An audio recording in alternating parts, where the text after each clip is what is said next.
Okay. Good afternoon, ladies and gentlemen. We are extremely lucky today to have Karine Peloffy join us from Ecojustice. She formerly, I actually had the pleasure, I was trying to figure out who in Senator Galvez's office might be able to help me get through to Senator Galvez because I was desperate to try and get in touch with her her environmental work. And I happened to email Karine, and within an hour, Senator Galvez had called me on the telephone to speak to me personally. I was amazed. And but if you look at Karine's biography, amazing. She's done both a degree, a master's degree in environmental change management at McGill. She did a law degree. She has authored the Climate Finance Act, which you'll hear about today. She has also helped protect the beluga whales, and she has also worked on other environmental issues, which you can read in her biography. But amazing, amazing background. I wish that we would be so accomplished, and we are extremely lucky to have Karine join us today. And I'm very, very interested to hear what she has to say about the Climate Aligned Finance Act. Karine, take it away. Thank you for the warm welcome. Um, it is my first time giving this presentation, which is normally given by Senator Rosa Galvez, and this presentation is heavily borrowed from what her office prepared. So please be indulgent with me. I also didn't even have time to read all of my notes, given that the bill is currently before committee and in a very active phase. So I didn't have as much time as I hoped to prepare. Anywho, um, as Richard said, I was until recently a parliamentary and legal affairs advisor to Senator Galvez. I was what she called the legal architect behind the Climate Aligned Finance Act, which will be the topic of this presentation. And I've recently joined Ecojustice, Canada's largest environmental law charity, as sustainable finance project lead and still supporting this bill. Um, well, that's a little Ecojustice introduction for you. Basically, Ecojustice uses the law, be it litigation or law reform, to defend nature, combat climate change, and fight for a healthy environment for all. My presentation will have two main parts. Part one is a quick background on the rationale and the need for ambitious action on this climate and finance nexus. And the second will be an introduction to the content of the Climate Aligned Finance Act. We call it CAFA. So I'll use CAFA from now on to alleviate the language. And we'll look at the organization and content of that bill. So first, it's a bit worrying to see that in certain polls, the affordability crisis is taking precedence in everyone's mind, and sort of leading to a bit of downgrade for climate and environmental action. Um, Unfortunately, I guess the politicians pushing we can't afford to fight climate change because we have such an affordability crisis don't understand fully the underlying drivers of that affordability crisis, because climate damages are already having a huge impact on the affordability crisis in Canada. So the Canada Climate Institute um, says that climate change is already costing the average Canadian household $700 a year.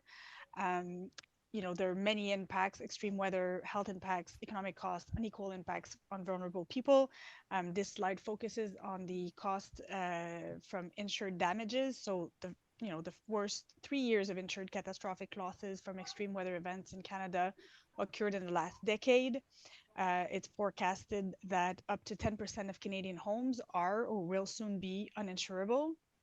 And the wildfires just over the last 2 years cost the Canadian insurance industry over $3 billion a year. So sudden or abrupt shocks within one segment of the economy can trigger instability or even collapse of the entire system.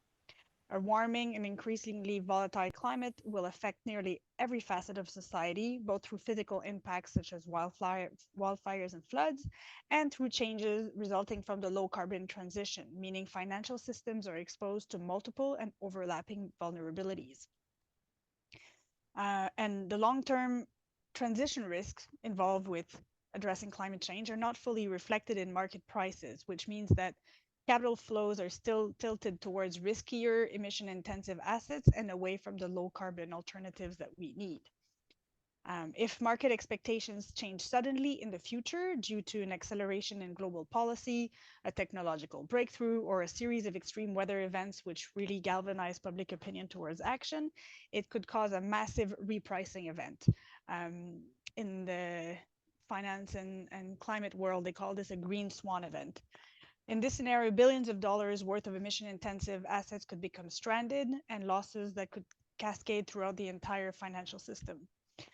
In Canada, it's expected that it's up to $100 billion in oil and gas assets that are at risk of stranding, and the impacts on the financial institutions that finance them could be even more catastrophic, according to a scenario analysis conducted by the Bank of Canada. Another reason why we should focus on the financial sector's contribution to the climate crisis and its solution is that currently especially the Canadian financial system is fueling the climate crisis, literally fueling the fires that are raging in our country. So on this slide, you can see how much investment there has been in fossil fuels since we signed the Paris Agreement by Canadian financial institutions, banks, basically. In the from 2020 to 2022, the big five banks actually increased their financing of fossil fuel rather than reducing them. So they've facilitated now a total of $275 billion USD. That's an average exposure of 15 to 18%, whereas this compares to US banks and European banks that are at respectively 6% and 8%. So all that to say, our banks or our financial system is overexposed to the risk posed by fossil fuels and a sudden repricing event. We've seen in recent years global banks sort of escaping the tar sands in terms of investments, sort of seeing on the horizon that decarbonization will happen and that we have one of the most carbon intensive resources in Canada.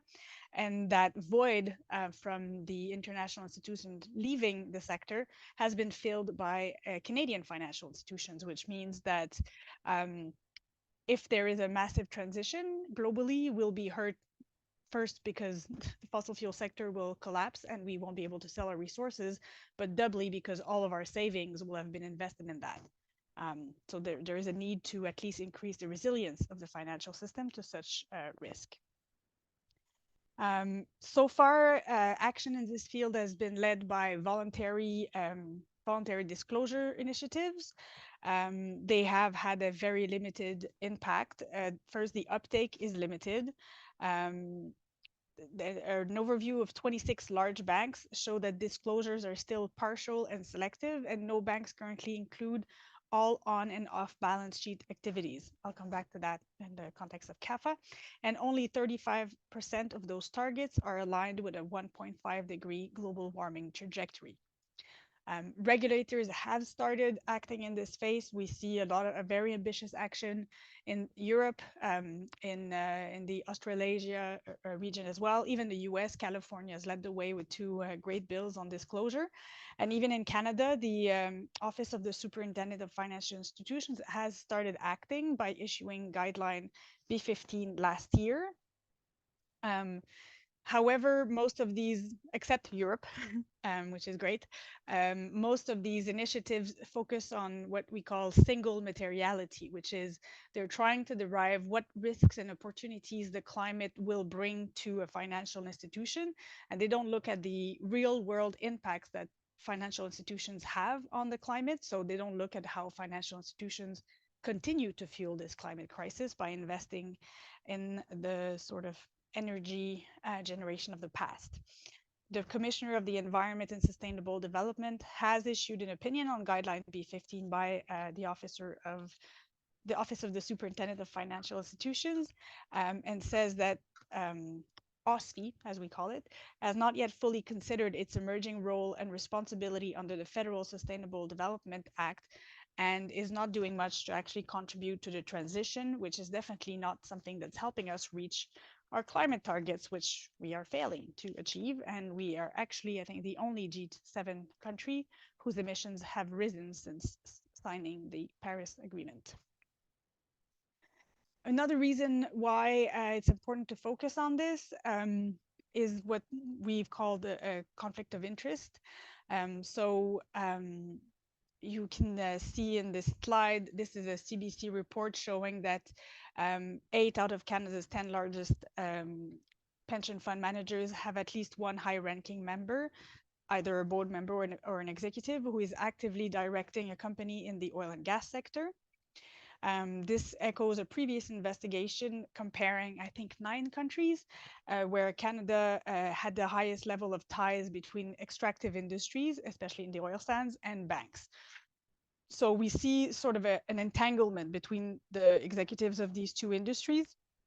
There have been calls made by some countries at the international level, at the UNFCCC conferences, asking for fossil fuel companies to not be able to attend these international negotiations. There is precedent for that. If we look at the tobacco industry, the World Health Organization, when it came up with its convention on public health when it comes to lungs, they specifically recognized that the tobacco industry has an irreconcilable conflict of interest with public health when it comes to our lungs, and excludes that industry from any negotiation, and asks countries that they try to limit the influence of that industry when negotiating policies that sort of go against the use of their product. We don't have a similar standard for fossil fuels. Senator Galvez and I were definitely of the opinion that one was needed. And so this is one of the provisions that we've put in the Climate Aligned Finance Act that is a world first, we think, but hopefully generating some conversations. Another reason to act is that actually acting early, quickly, and swiftly will avoid much larger costs. So we have some studies by the Canadian Climate Institute here. We also know that adapting the economy to confront climate change can save the economy trillions of dollars. It will harness emerging economic opportunities in sectors like clean energy, which is projected to create 2.2 million jobs in Canada by 2050. In the energy sector alone, a rapid transition to green energy could save the global economy up to $12 trillion. There are many other reasons why we would want to do this. We have co-benefits for other social and governance goals. It contributes to other sustainable development efforts. It can generate the finance for truly clean technologies, and it can make the government and financial institutions more transparent and more accountable. So those were the reasons to act. And now I'll start digging into the content of the Climate Aligned Finance Act. Since its introduction in March 2022 by Senator Galvez, it is now Bill S243. It is a fairly complex bill, so I'll focus on the highlights. This is just like the structure that you see on the slide. And just to add a further rationale, I guess, to put it simply, most of the proposals to address climate change in the financial world come from market participants. I guess we can conceive of CAFA as the proposal coming from independent climate expertise that is definitely outside of the financial system. In drafting this bill, we did extensive consultations with dozens of experts to make sure that what we were proposing made sense. But it was definitely sort of coming from an independent perspective. So yeah, I just said the structure is pretty complicated. We have a shell act and an embedded act, but globally, to simplify matters, we just call it CAFA. CAFA is centered around 7 key actions. So first, and we'll look at them each in their own time. It establishes a duty for directors, officers, and administrators to align entities with climate commitments. It aligns the purposes, including market oversight by the Office of the Superintendent of Financial Institutions, with climate commitments. It obligates entities to develop action plans, targets, and progress reports on meeting climate commitments through annual reporting requirements. It ensures climate expertise on certain boards of directors and avoids conflicts of interest. It makes capital adequacy requirements proportional to the microprudential and macroprudential risks generated by financial institutions. It requires a government action plan to align all financial products with climate commitments, and it mandates timely public review processes on implementation progress to ensure iterative learning. So we also speak of it as a package of solutions to align the entire system with climate commitments. It is not just tweaking at the edges of the system, because we think the entire system must move as one to be effective. As long as there are loopholes where some actors can avoid being covered, then it really threatens the objectives. Before diving into key actions, the bill has quite important definitions. I would say, maybe not so humbly, that I think it's the most comprehensive definition of what are Canada's climate commitments. We refer to international agreements, the Paris Agreement, and the national laws, such as Canadian Net Zero Emissions Accountability Act, but it then specifies sort of more concretely what these agreements mean. So first, it means a reduction of emissions on a pathway that respects the global carbon budget and is consistent with limiting global temperature increase to 1.5 degree with no or low overshoot. Those are keywords that are often missing from policies. It includes the elimination of dependence on and lock-in of emission-intensive activities, including by avoiding new fossil fuel supply infrastructure and exploring for new fossil fuel reserves, and instead planning for a fossil fuel-free future. This concept of carbon lock-in to me is extremely important because, first, it's an emerging way to understand the challenges we face.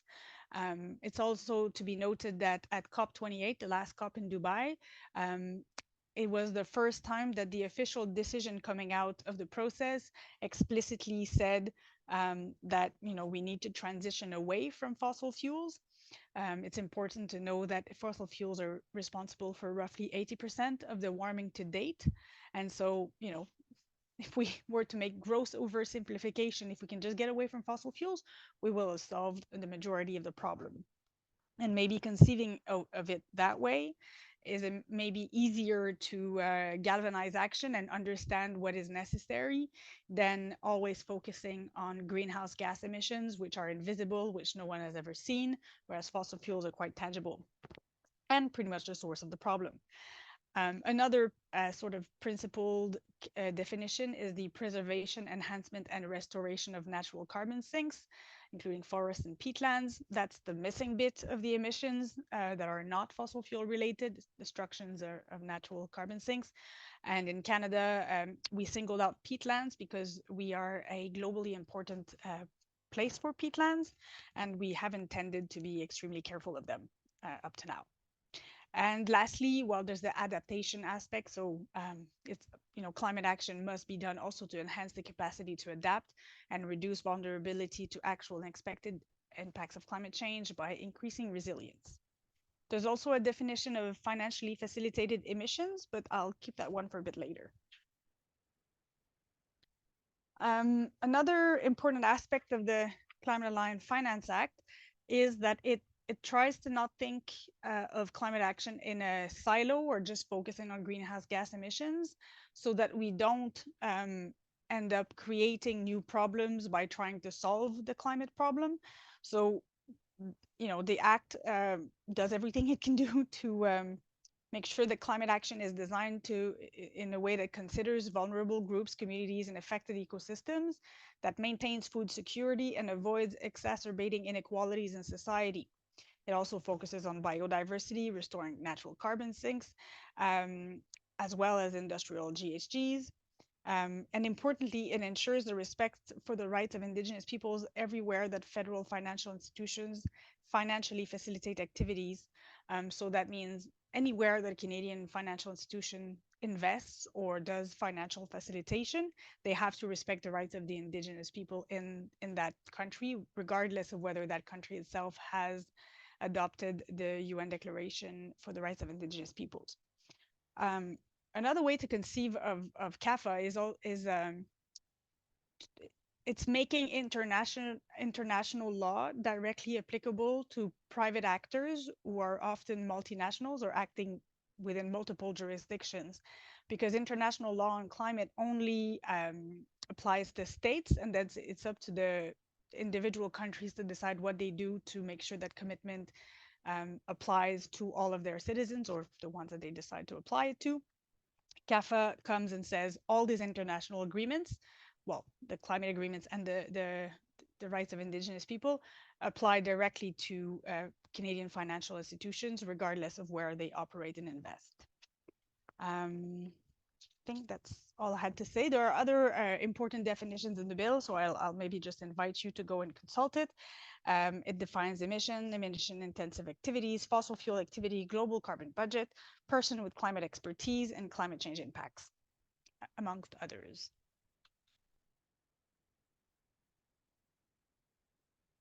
Oh well, I just said the content of this of this slide, which I thought I had erased. What else can I say? No, I think I've said it all. One key thing that CAFA does is it defines rigorously the path forward for alignment. So here I'm just taking the examples of the temperature goal.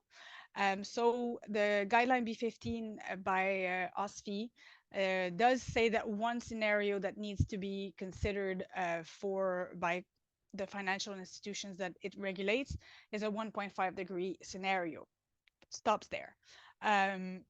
So we're often, well, at least we can see positive developments. It seems that now 1.5 degree as a temperature goal rather than 2 degrees seems to be becoming the sort of accepted temperature goal to go for, thankfully, because beyond 1.5 degrees, we have a lot of climate tipping points, which may bring the climate crisis completely out of reach of any influence by humans, in the sense that beyond 1.5, you have methane releases from the Arctic, which some say it's already happening. The Amazon rainforest stops being a carbon sink and starts being a carbon source. The oceans don't do their jobs as well to be the carbon pump that's taking the carbon deep into the deep oceans and actually starts emitting carbon. So basically beyond 1.5, there's the risk of runaway climate change straight to hell. And so the importance of not going beyond 1.5 is extremely important.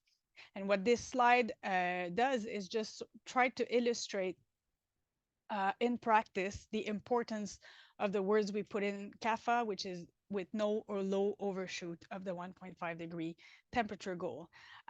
Because when everyone's talking about net zero these days, but what net zero means is that it doesn't mean absolute zero. It means you can have lots of emissions that go up in time, and then think that sometimes in the future we will invent technology which is nowhere near market feasibility now, which will magically remove those emissions in the future. So it's relying on non-existing negative emission technology to somehow bring forward a miracle and remove all the emissions that we would have emitted in the atmosphere.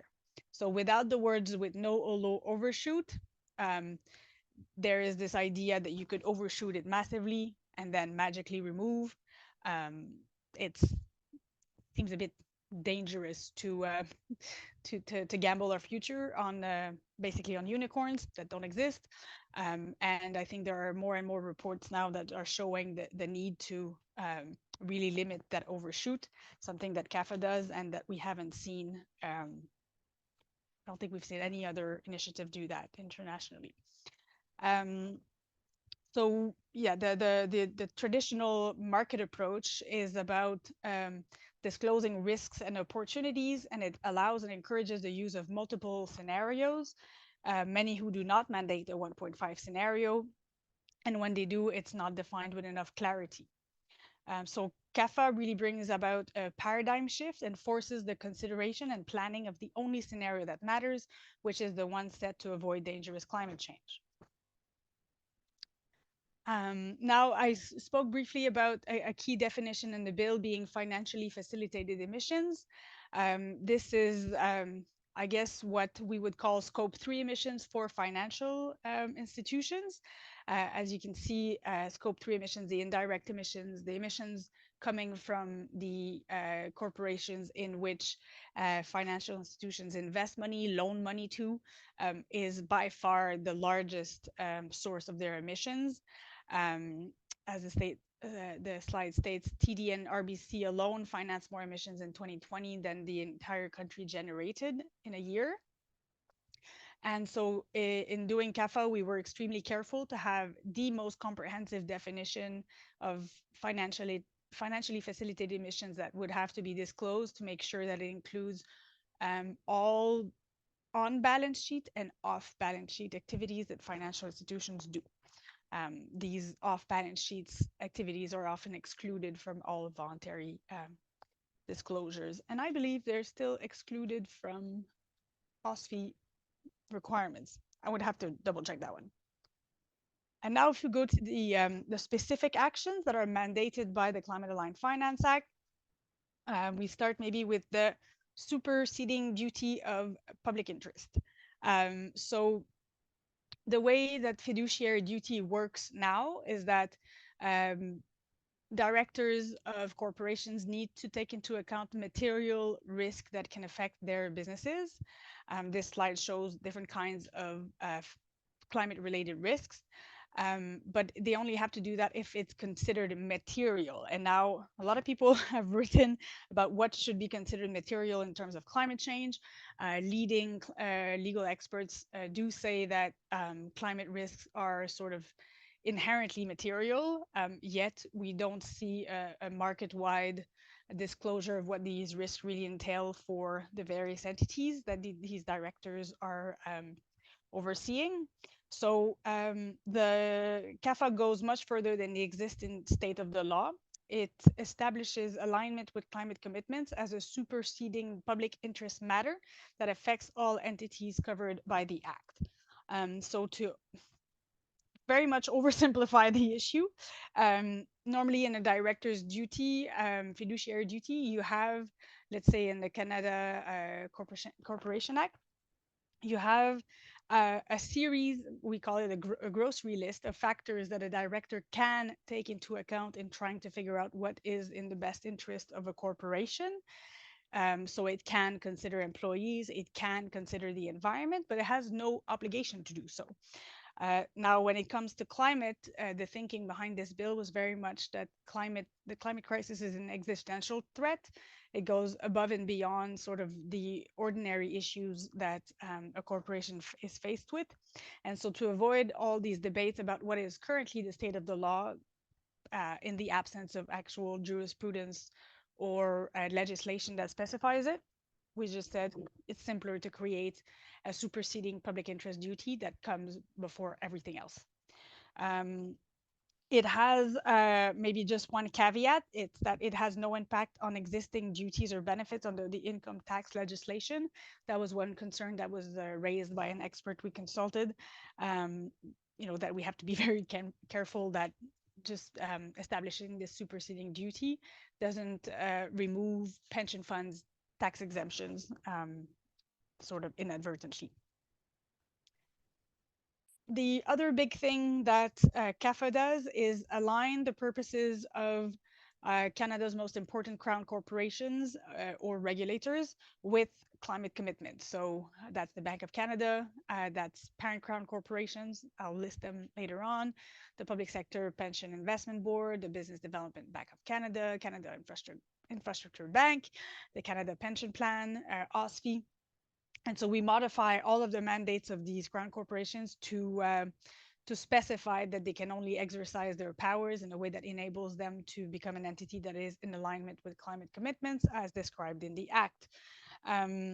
Just specifying also that this does not increase or change the existing powers of these crown corporations, but just sort of dictates how they can use those powers. These changes were informed by precedents mostly in the European Union. The European Central Bank is given a secondary mandate to support the EU's effort to accelerate the green transition and it is exploring changes to its monetary policy.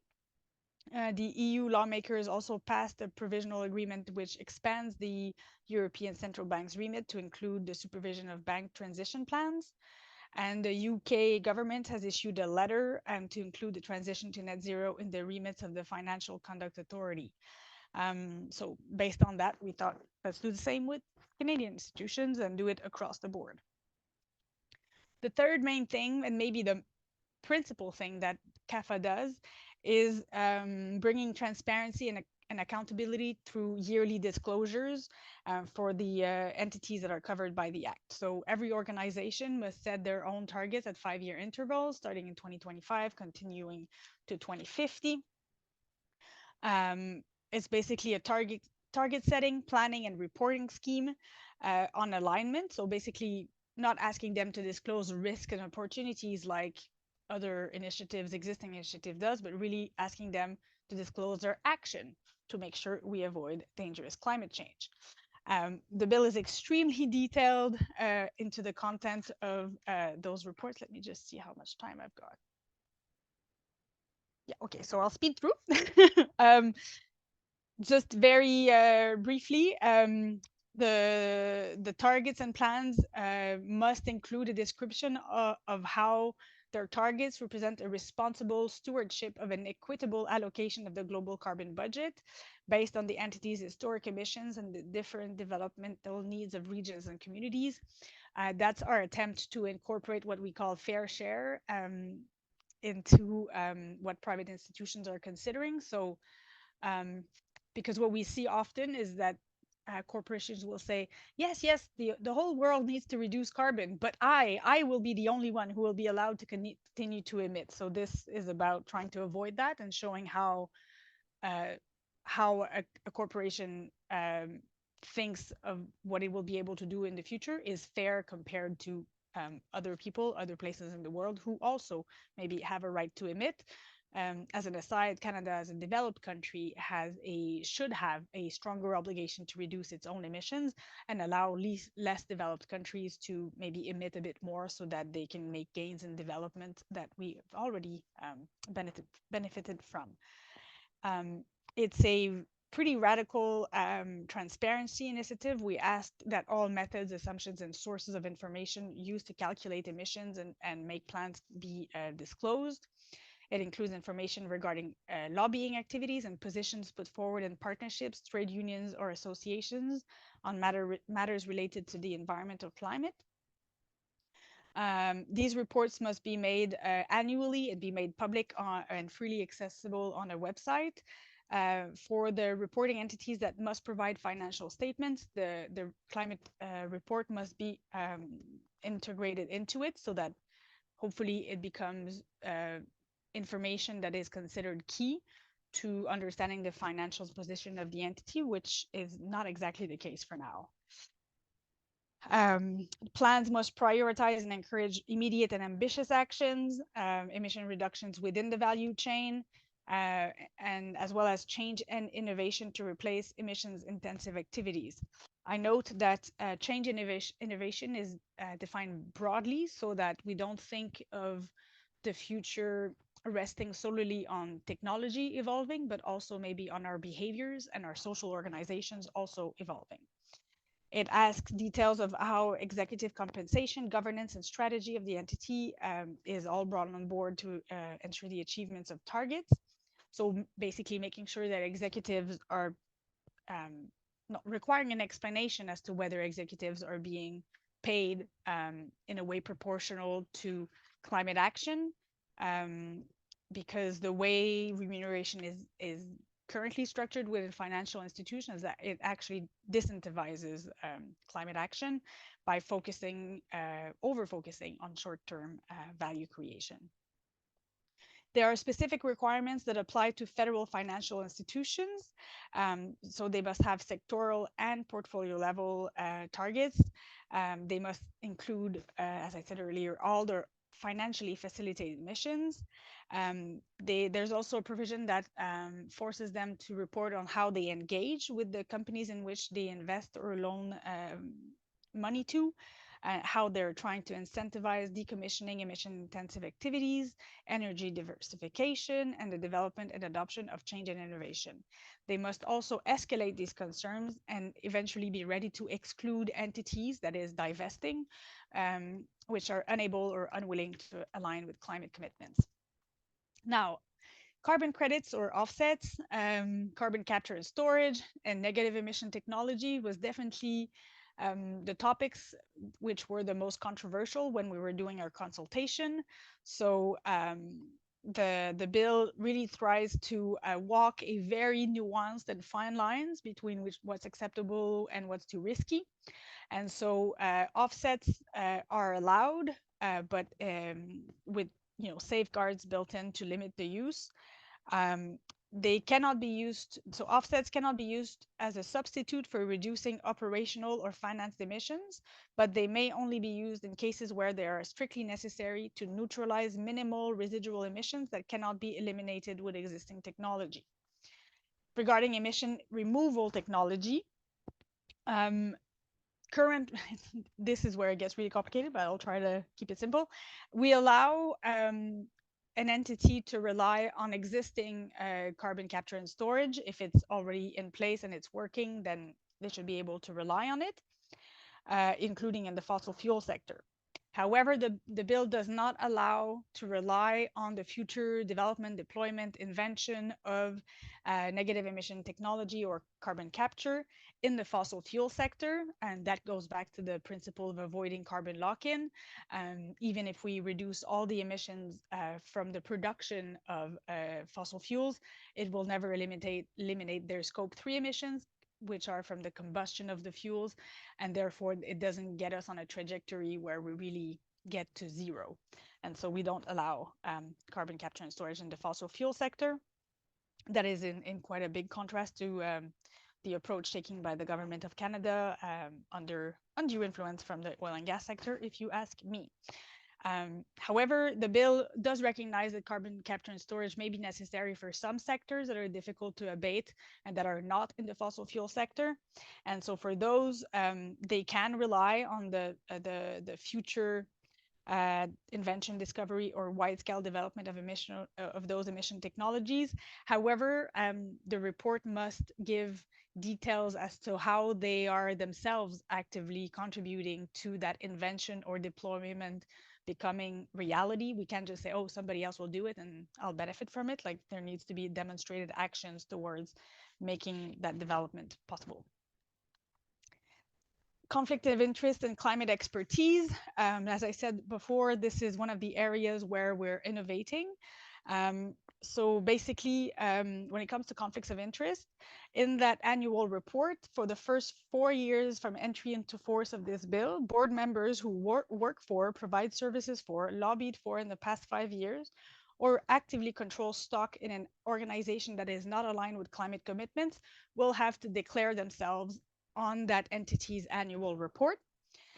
From the fifth year into which this bill will become law, it becomes a prohibition. So it's not just disclosing that these people are on the board, it's actually not allowing them to be named to the board. This is a world first. We're innovating here, and so let's see how it's received. And the other thing we're requiring is that for important crown corporations, there be at least one member of the board, which is a recognized climate expert. I would also note here that in our definition of climate expertise, we tried to put in a qualifier to focus on people who have used their expertise to bolster action, because we have a lot of so-called climate experts who are actually using their expertise to sort of defeat any action going forward.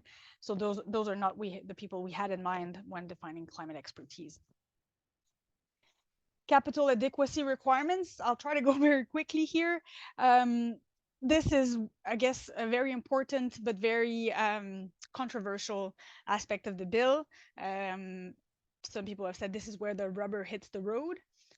This is also the measure that is I guess, generating the most opposition from financial institutions here in Europe as well, where it's been proposed and defeated. So basically, capital adequacy requirements means how much money a bank needs to hold in reserve relative to the risk it is taking in loaning to different sectors, entities, and such. So what the bill does is it requires OSFI to increase capital risk weights, and it suggests specific risk weights for specific exposures. So concretely, what it means is that microprudential risks that are coming from the increased financial exposure to acute transition risk is dealt with a risk weight of 1,250%. That's complicated just to say 1-for-1 rule, which means for every dollar that a bank would loan to a new fossil fuel production asset, it would have to keep $1 in reserve. This is the rule that's been proposed by the Basel Committee, which sort of oversees all the banks internationally, to deal with crypto assets. And we're thinking that new fossil fuel production is just as risky as that and should be covered by the 1-for-1 rule. I'm hearing someone type. If you could mute yourself, very much welcome that. And then there's another risk weight for any exposure to fossil fuel activities that are not new. And then after that first set of guidelines, OSFI would have to derive other guidelines that would then apply to pension funds, insurance companies, and then the government would have to, based on those guidelines, issue guidelines for all the crown corporations, basically trying to assess how much money they have to keep in reserve to face the risks that might come from stranded assets and such. I will go quickly so you can get to questions. We're also mandating a government action plan. Basically, a senator has restrictions into the type of laws that it can bring forward. First, there's the restriction of the Constitution. It has to be very much within federal jurisdiction. It cannot touch upon provincial jurisdictions. So for those things that could touch upon both aspects, such as securities disclosure, consumer protection, bankruptcy, which have federal and provincial aspects.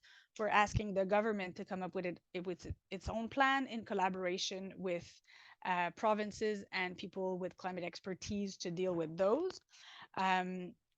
The Senate is also not allowed to put forward any laws that would incur additional costs on the Crown, that only the executive can do that, and it has to come from the House of Commons.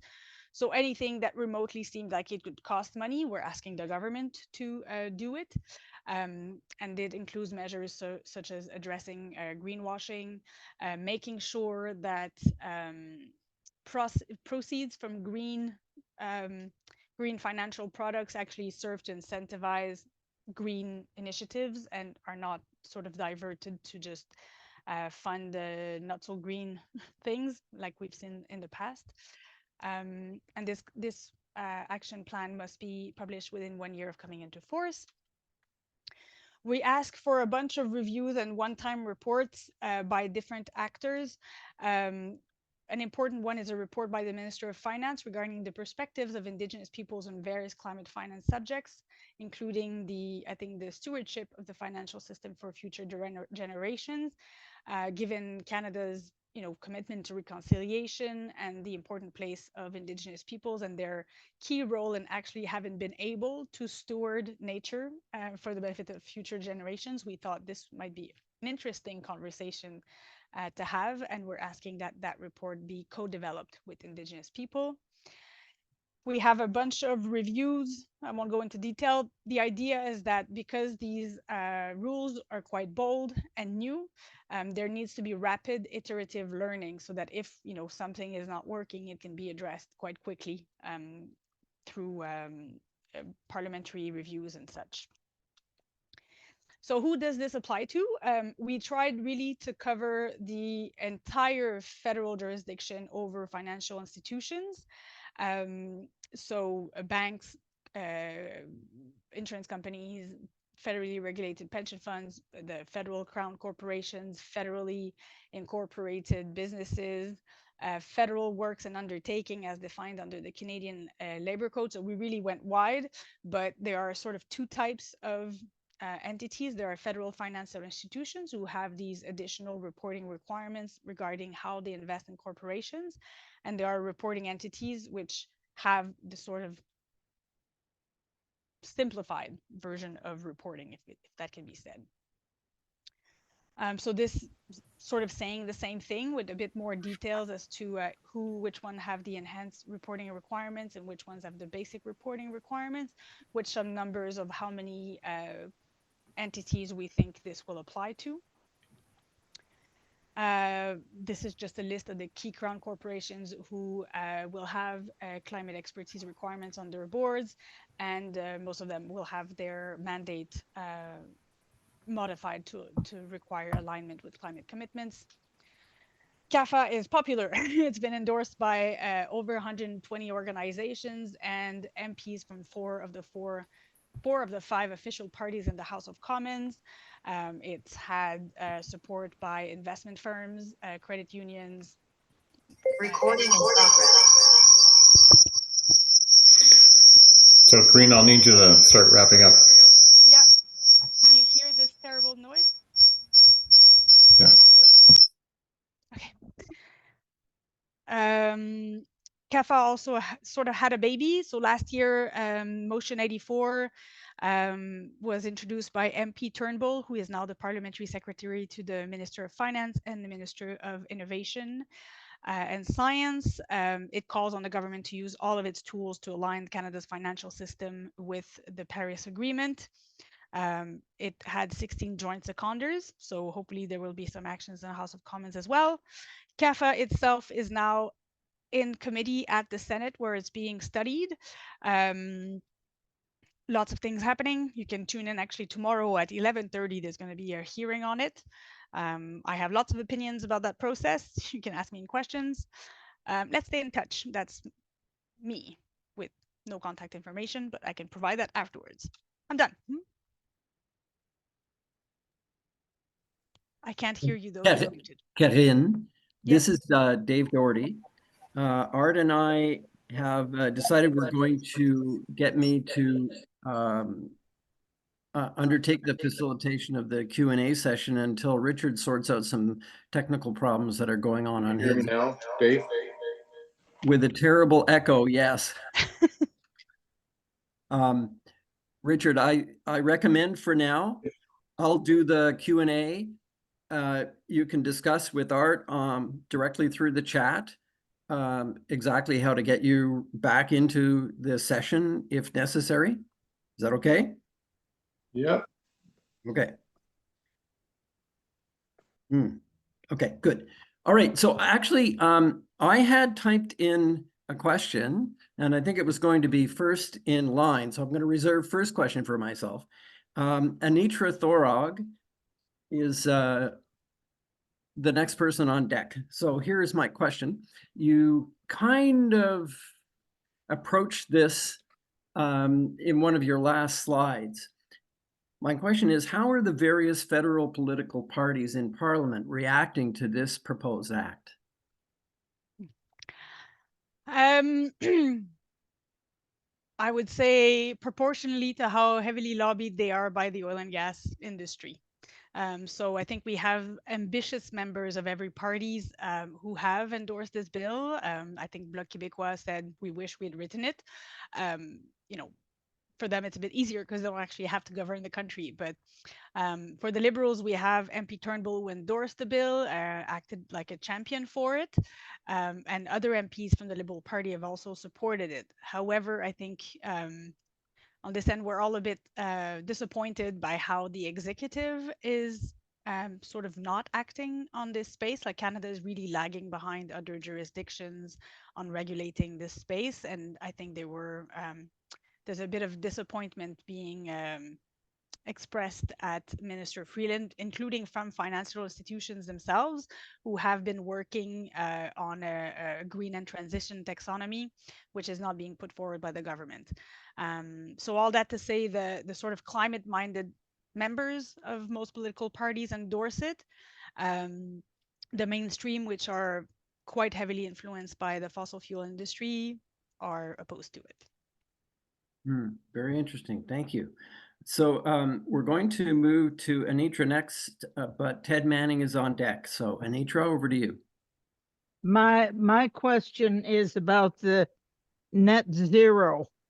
And I look at Canada as an enormous area where all sorts of natural resources, from forests to the earth to the coastlines, have been highly interfered with. And there's a huge amount of backgassing happening from the earth in the marine, coastal, agricultural, mining, and forestry areas of Canada. How are you going to choose what the net zero, when the net zero begins, as to how much gas has already escaped, and what is the plan to stabilize all those huge areas which are backgassing regularly and need to be stabilized before the net zero can possibly be achieved? That's a complicated question. Yes, I mean, you're bringing up a high number of issues. I think issue number one would be getting the right numbers. I think Nature Canada has been questioning the numbers coming out of like the emissions being either captured or released from our forests. Totally understanding also that when there's a wildfire season like last year, it becomes a massive emitter, but actually wildfires are not counted in emissions from Canada. So that's a sort of gross underestimate. There's also an article that came out, like even the emissions numbers coming out of the oil and gas industry are massively underreported because they're based on production estimates rather than measurements. Like you mentioned, the ground itself is starting to release carbon. That, to my knowledge, that's not coming on our the sort of accounts for Canada, where we measure all of our different emission types. And then you have net zero, which is, my personal opinion, so fuzzy that it means nothing because of what I've said before. It doesn't mean absolute zero as fast as possible. It means you can emit lots and then hope to reduce later on based on technology that doesn't exist. So that's why, like, we've included net zero in the bill because we can't disregard the fact that that is the official policy of the government. However, what we focus on is the temperature goal, because net zero is sort of defined as a way to try to maintain the temperature to below 1.5 degree, but is a bit nebulous. So we're trying to rigorously just hold the line on 1.5 degree, to be extremely detailed as to what a financial institution or a reporting entity needs to consider. So all those carbon sinks, the best available evidence, and hope that the sort of market can make the right decisions if it actually considers the right input. But right now they're not considering the right input, so they're not taking the right decisions. So I would say, in a way, CAFA, I think, is, in my mind, like the last chance for capitalism to prove that it can function on a planet with planetary limits that we must respect. I guess that's my best answer, but I'm happy to follow up if you're not satisfied. I think the best idea you had in your whole presentation was that officers of various private sectors have to be responsible for the public good of the environment as well as the private good of their own company.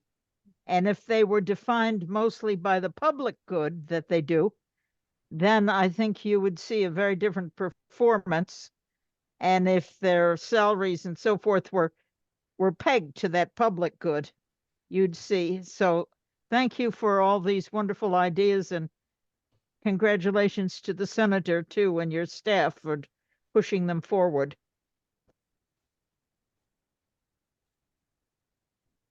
Thank you for both the questions and the answers in the comment, Anitra. We're going to move to Ted Manning in a moment, and I actually have the following question.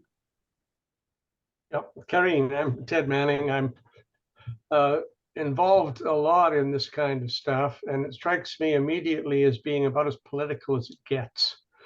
And I'm not sure if you have probably been to stockholders meetings where the directors have been fried by and even fired by the people who own stocks for wasting their money on stupid things like decent labor legislation, like the environment, or like or like the climate.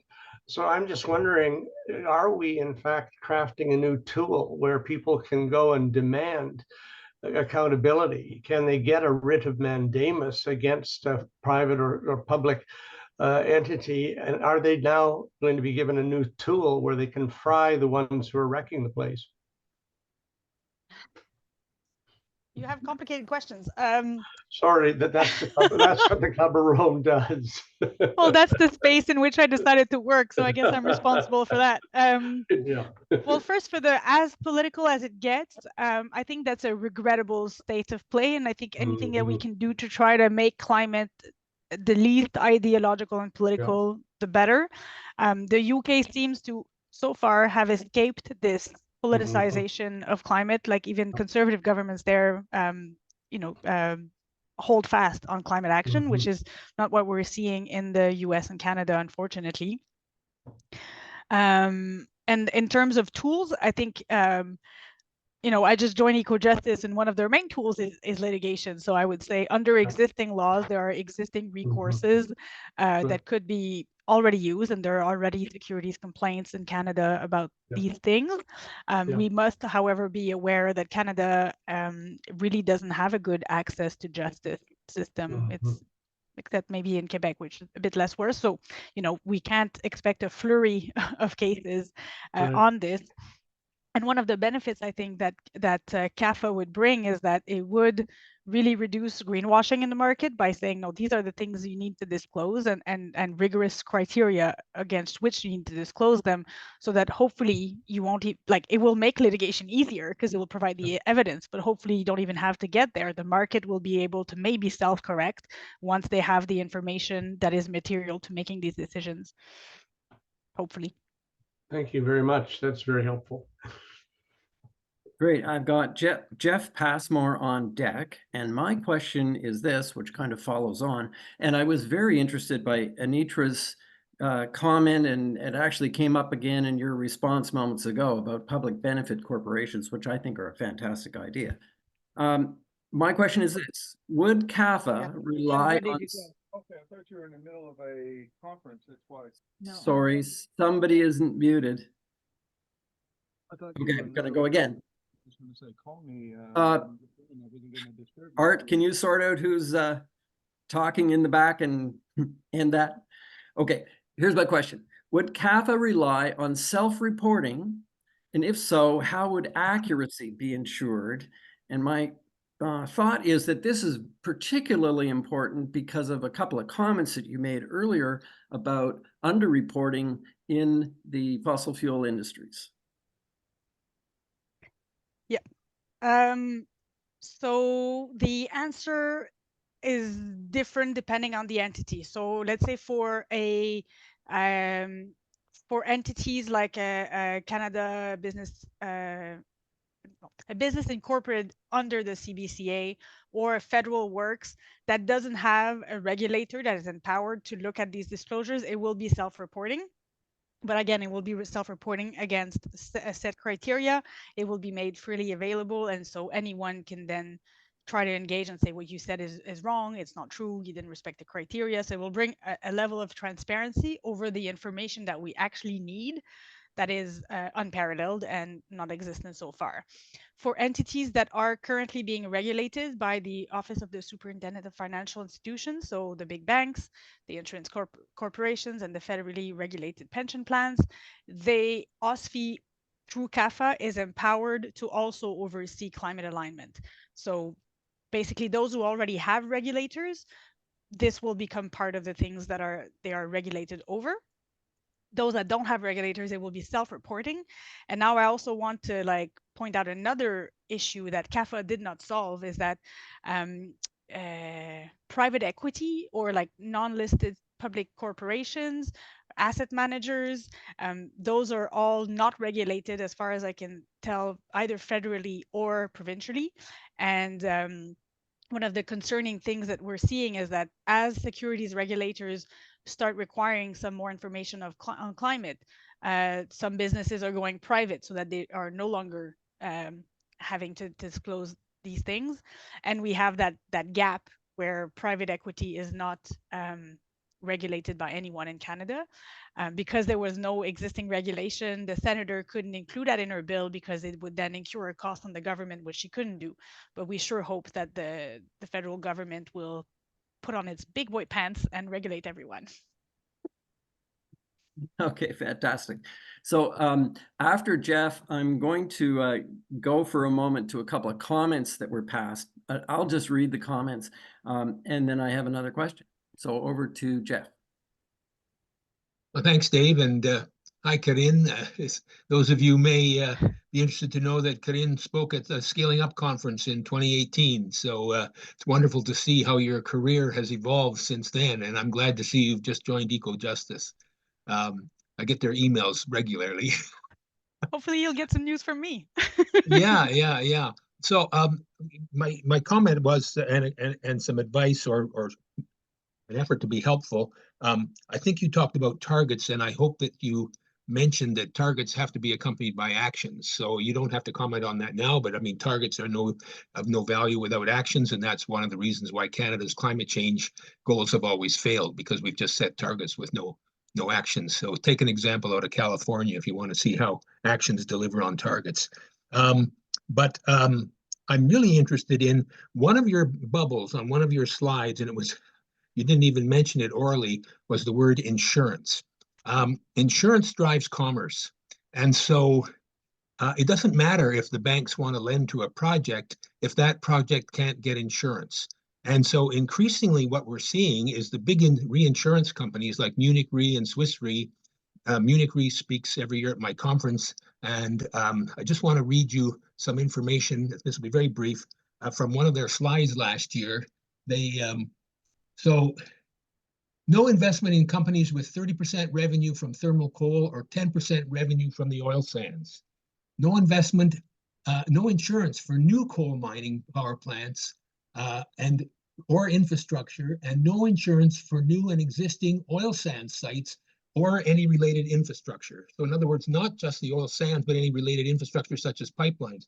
Well, if Munich Re is doing that, then somehow this has to be worked into your bill, or somehow worked into your conversations with with the senator's fellow parliamentarians, because in the absence of insurance, projects can't go ahead. And actually, federally regulated insurance companies are covered by CAFA. Like they are one of the federal financial institutions who will have all these obligations. Those obligations definitely include plans and reporting on plans, reporting on progress, so that we hopefully get that action needed, not just words, but actual things that follow.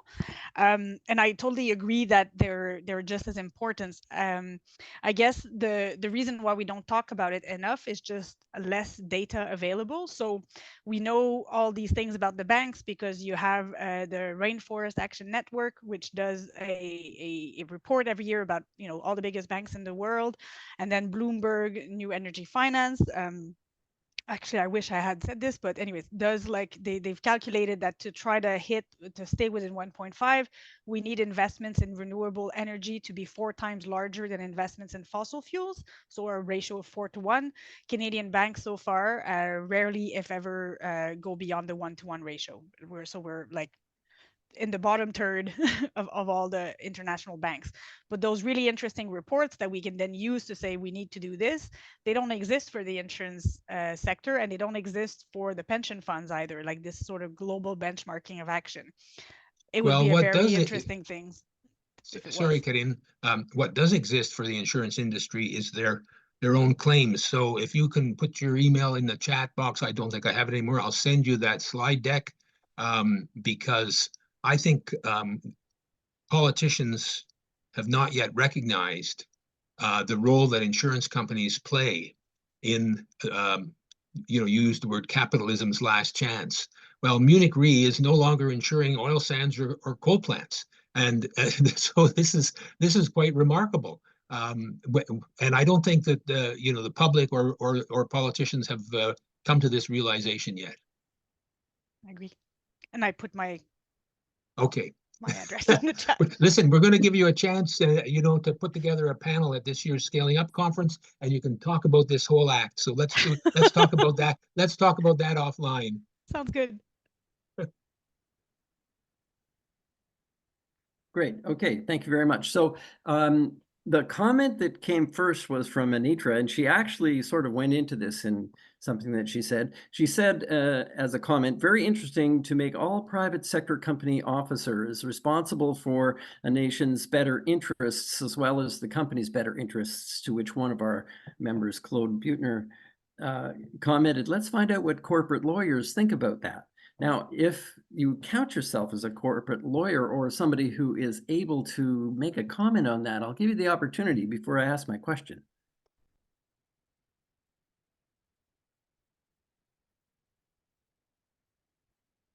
Well, whilst the corporate lawyers here self-identify, just a brief context. I started my career as a corporate lawyer. I was working for Davies, Warflips and Weinberg when we were doing a big litigation called B.C.L versus debenture holders. They were trying to privatize Bell Canada Enterprise. And we were representing Bell Canada Enterprise. So all those discussions of what is the best interest of the corporation, what are directors' duties, it was literally my life every day for a year. And so this new superseding duty is also sort of my answer 20 years on or 17 years on of that year spent and feeling like it's not a standard that I think will deliver the world we need. I'll just say that. Okay, great. Thank you. Now, interesting that you mentioned the 1.5 degrees, because my question, which is going to be followed by a question from Claude Buechner, so he's on deck, is this. How does the fact that the global average temperature increase for the last 12 months was 1.66 degrees C affect the near future of this bill? That's a question I've been wondering, like if we've exceeded the threshold, does that mean that the bill is no longer sort of relevant? But I think, the standard of what we need to survive long term has not changed because we're exceeding it now. I think it actually just means that we need to, again, put on the big boy pants and act very quickly, very ambitiously to make sure that the overshoot that we're going for is as low as possible. Because if we're at that point where tipping points are just around the corner, we don't have time to discuss the minor details of like most of this. We just need to get on board, ditch fossil fuels as fast as possible, protect our carbon sinks, focus on surviving. Yeah, it's a potentially scary situation, especially since apparently in the year after an El Nino stops is when you usually see a large increase in atmospheric temperatures, right? Because what's happened is the warm water has come to the surface of the ocean and the heat has been transferred into the air. Okay, so I'm going to go to Claude Buechner next. And after him, just a moment, I have to go way down here. If Richard is able to get hooked up, he's going to have a question. Otherwise, I'm going to read it for him. Very good. Karine, thank you so much. Your amazing skill set continues to be developed. And I think that's exactly what is going to be required. And my question actually relates to this. I'm going to ask you to actually put on your panic mode. Let's assume, like Bill Reese does, that we're on a path to failure. And all of these good intentions, including legislation that doesn't seem to go very far or far enough, does not lead to an orderly net zero, let alone a zero hydrocarbon use. And according to McKinsey and Company, it's a big corporation, so I take this with a grain of salt, but in their comments when they rolled out the report 2 years ago on what net zero could do, and I put a link in the chat there for those who want to look at that report and peruse it. They estimated that 40% of the assets would go away. So in other words, everything, including real estate, by the way, because in a world that's experiencing a financial meltdown, people don't have the money to give you what they did last year for your house. So here at KCOR, we actually have a plan to survive that we try to update, although that's a perennial project. And it would be wise for people to plan that they lose 40% of their asset once this floodgate of disaster opens up. Would you care to comment on that? And I hope in a positive way, because you and your group and people that you associate with across the world are in a good position. How do you manage a catastrophe? I guess my short answer is you try to manage it before it becomes a catastrophe, and I think we're very close to that line indeed. Actually, I was even scarier than that.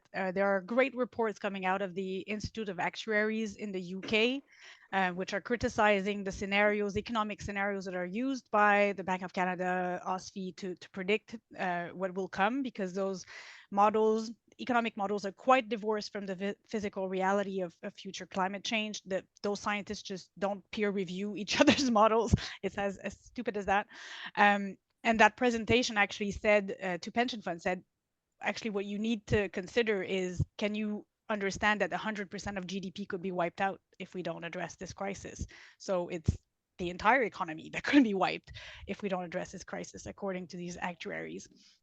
And I think it's that getting into that existential mode of, it's not getting a number, it's not getting a specific target, it's a survival and thriving of humanity versus not. And these are the choices that we're facing. However, like, to try to be optimistic, I try to not, like, I don't believe in crystal ball exercises. I don't believe in them when financial institutions are doing them, and neither when we do. I think with the knowledge we have, the certainty we have is, unless we take drastic action to address this crisis, we face an uninhabitable planet, or close to. And so let's focus on doing what we can do to ensure that we're sticking to the only path which avoids catastrophe.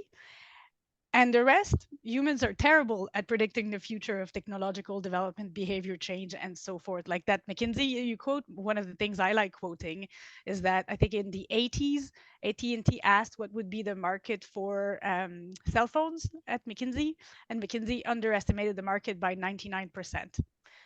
The people who predicted that cars would take over horse-drawn carts said they were lunatics. So, you know, I think we can achieve a lot if we sort of focus on the right things. And I try to not forecast whether that will happen or not. Thank you for all your work, and thank you for this answer. Yeah, thank you. Interested. I think it was IBM that said that nobody would ever be using personal computers. Okay, so we're going to go to Richard, who's going to give this a try, and Art Hunter is on deck. Okay, thank you, Karine. This is a terrific presentation, great work, and at least there's a path forward. In one of your slides, you had some of the benefits of CAFA, but healthcare was a minor sort of subtype. Actually, when you consider, we spend $340 billion a year on healthcare, and coming as a physician and looking at the environmentally related illnesses that I saw year after year for over 28 years in Ottawa, we spend a huge portion of that $340 billion comes from climate related diseases, and yet I'm not sure that enough emphasis is put on that, to the people to whom you're trying to sell CAFA, in other words, to other senators and to the parliamentarians. And really, that really has to be underlined. The savings of this in terms of suffering, diseases, chronic diseases, which are still on the rise in Canada, and the cost that is the cost savings itself. And then my second question is, where are the major hurdles currently to CAFA, and how would you recommend overcoming them?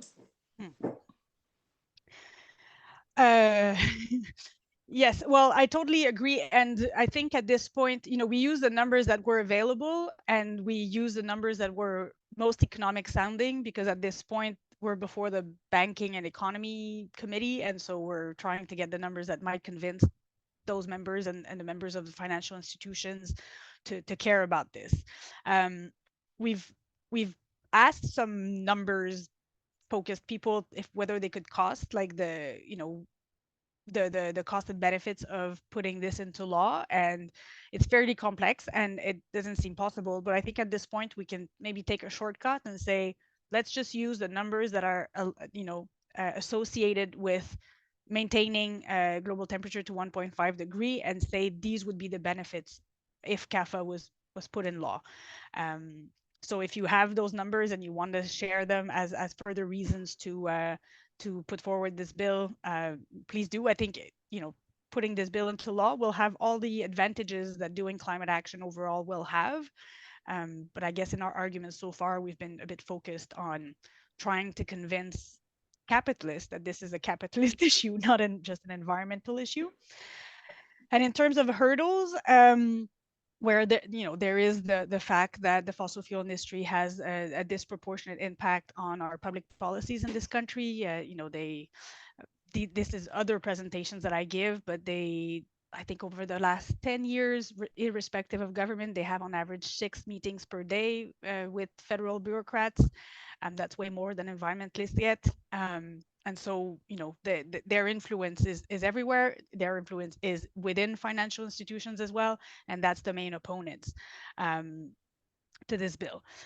We're also dealing with, I think, a Senate committee leadership, which up until now wasn't extremely motivated in focusing on this. The chair of the committee doesn't seem to ever encountering a piece of climate action that she likes. The vice chair of the committee is a former RBC banker, which is one of the world's foremost funder of fossil fuels. There was actually a Lead Now campaign that was launched not too long ago, and after it was launched and many emails were sent to these two senators, suddenly we got a study going. That's now why I'm a bit busy. So the opponents are the climate action in general, and then I would add to that there is a bit of academic literature that actually shows that the financial industry is the most successful industry at avoiding regulation. That's coming out of the last financial crisis and such. So we're dealing with the opposition from the fossil fuel industry and the industry which is most successful at not getting regulated. So it's a bit of an uphill battle, but as I said, I try to not forecast the odds. We've beat the odds before, so. Well, that's great. That's great work. I actually, just for your note, just to let you know that Jeff Strong and I had a paper accepted yesterday, and I'll send you a copy. It might be useful for you. Oh, and in terms of overcoming opposition, I mean, we don't know how long this parliament would last, because it's based on the agreement between the Liberals and the NDP. We might be going into elections. So, ways to overcome obstacles, definitely emailing your senators, emailing your MPs, saying that climate aligned finance is something that you think is important, that should be on their platforms, that they should focus on, that they should study. All of that can only help. Perfect. Thank you. That was excellent. That was very good. Okay, thank you. So we're going over to Art Hunter, and unless somebody else puts another question in, after that, we're going to get Ted Manning to give our official thank you on behalf of KCOR. Yes, one of the things, of course, that passed through my mind as you were talking, that clearly the banking institutions do finance a lot of exploratory drilling and continued expansion of existing fossil fuel interests. And I'm suggesting that perhaps there might be some of that money directed down to the community level, whereby working from the bottom up, whereby the encouraging more solar, rooftop solar, and for home batteries and for microgrids and virtual power plants and all those things which are happening in many other parts of the world.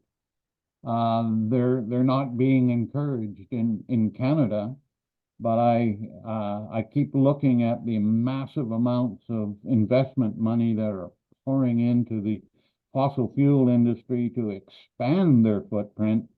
Some of that would be, happily accepted from the bottoms up folks at the community level. Any comment on that? I have comments on everything. I definitely agree. And, to go back to the state of the law and how that plays into this, I think we're in this mess because the state of the law in the US, a corporate director's duty is to maximize shareholder returns. That's always interpreted as short-term shareholder returns. The state of the law in Canada is different. A director must look to the best interest of the corporation. But lawyers interpret this duty exactly the same way as it's interpreted in the US. So we get the primary rule of capitalism is interpreted as the maximization of short-term shareholder returns. Executive compensation is commensurate with that objective. And what CAFA does is, I guess, take this on its head, turn it around and say, no, capitalism's number one duty from now on, directors' number one duty from now on is to respect planetary limits.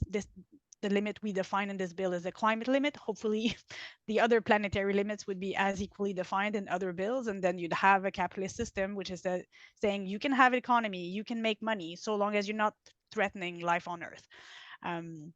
And I think that's the change in paradigm that we need to have a future prosperity. And I think all the considerations that have been put into CAFA to make sure we don't increase inequalities, to make sure we respect Indigenous rights, to make sure we safeguard food security, I think would all serve to realign capital flows towards the more community level initiatives that you mentioned. I also think it's no surprise that amongst the few financial institutions which have endorsed CAFA are credit unions, Vancity in the West and the Caisse Desjardins d'Économie Solidaire of Montreal, whom I know the one in Montreal a bit more, but I think their main business model focus on community initiatives and all these things, and they endorse the bill. I think they see this as a great incentives to do the sort of future development we need. Wonderful answer. I'm glad to see that's happening somewhere. In small places. We would try to make it everywhere. Okay, we're going now to Ted Manning. Well, it's hard to follow, Karine. That was very good. You're giving us hope and at least showing some routes that are actually possible. And you have several dozen allies in front of you asking really one question, which I may ask you to answer, which is, what do we do next to help? Richard, I think, has seen me flailing at this. We don't have an enormous amount of capacity at sort of mobilizing grassroots folks who want to support the bill. But one thing that could be done, I mean, if you know who among SCACOR is interested in following the developments and sort of sharing content on social media within their communities and all that stuff, we can add your name to a listserv that we've created for CAFA supporters. So maybe Richard could aggregate those and I could get them added to the list. Well, please do. We have a very good outreach capacity to some people who don't necessarily then march on Parliament, but at least we get them information. And the thing I do with my financial advisor, to the extent that I have one at Caisse d'Économie Solidaire Desjardins, I talk about this bill to him all the time. I think if everyone here were to talk to their pension fund managers, their bank advisors, and say, I want you to get out of fossil fuels, how are you taking climate into account? Senator Galvez on her website has a whole bunch of information resources that you can use to develop your own arguments. I think the world has a greater chance of changing when ordinary citizens, not professionals within the financial world, start saying like, this matters to me and I will take my money somewhere else if it doesn't matter to you. That speaks volumes as well. So you can act on Parliament, you can act on your own financial institutions. Thank you very much, Karine. We'll take those words very seriously. And now we'll come to say thank you very much. And we'd like to ask you back when you got it all solved for us. That would be very nice. But I'd like to essentially thank everyone from coming. This is almost, well, really over about 190 presentations we have had in our Zoom series. We're heading towards 200 or so very soon. We'd like to thank you all for coming. We'd like to make sure that those of you who do not belong, please go to that online draft, canadiancore.com, and sign up. For those of you who have not paid your annual dues yet, we would appreciate that. And I would now go to the final comment, which is this will be on YouTube. All of our things are on YouTube. Please sign up when you see it. And now, please, you may turn off on your mics and your videos, and please talk to each other.